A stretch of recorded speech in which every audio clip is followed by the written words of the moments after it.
এক গ্লাস পানির বিনিময়ে জান্নাতে যাবে, এক গ্লাস পানি।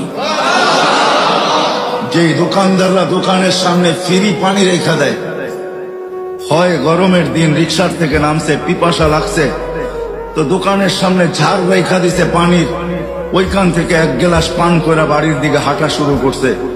সে রাখছেই পথিক খাবে, ওই এক গ্লাস পানির বিনিময়ে সে জান্নাতে যাবে। কেননা চিত্র যদিও পানকারী ধারণ করে নাই, বা চিত্র যদিও যে পান করাইছে সেও ধারণ করে নাই। চিত্র বোঝেন? আরে বোঝেন না কি চিত্র? চিত্র কি? ছবি তুলে রাখে নাই সে, যদিও তার দোকানের ক্যামেরা স্ন্যাপ নিছে, ছবি কালেক্ট করছে, কিন্তু এটা বেশি দিন ছিল না।